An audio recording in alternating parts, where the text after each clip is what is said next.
The member for Page. Thank you, Mr Speaker. Mr Speaker, my question is to the Deputy Prime Minister and the Minister for Agriculture and Water Resources. Will the Minister outline what measures the government is taking to support the ongoing success of Australia's $60 billion agriculture sector? And is the Minister aware of any threats that stifle opportunities for hard-working Australian businesses and households, especially in my electorate of Page? The Deputy Prime Minister has the call.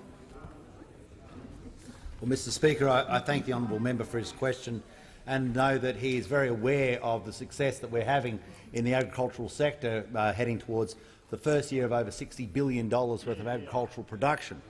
This is on the back of record cattle prices, record meat sheep prices, record pork prices.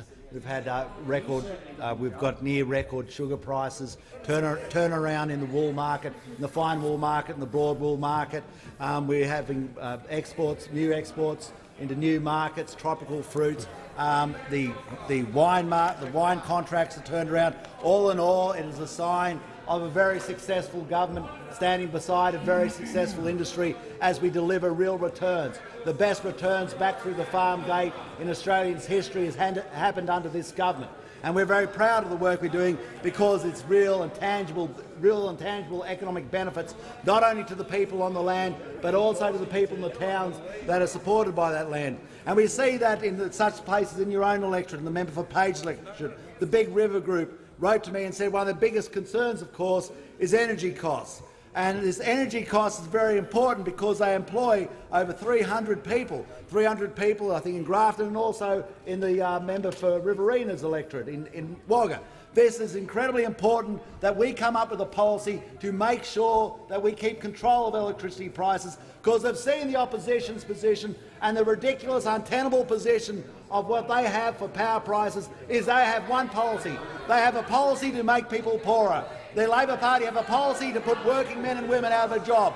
The Labor Party have no policy that supports manufacturing by keeping one of the fundamental foodstuffs of manufacturing under control, and that is the price of power.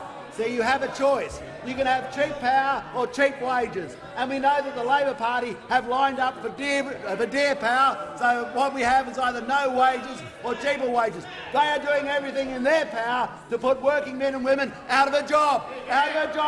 That is where they reside. And we can see this in no better form as when the Premier for South Australia, their doyen of power policy, went to the Riverlands to try and stir up problems in regards to irrigators. And what do they come back with? Don't worry about the water because we can't afford to lift it. We can't afford to lift it because the power price is too high. And then when they come back, the Labor Party power policy is unreliable. And they are doing this to the Australian people. The Labor Party have to determine whose side they are on.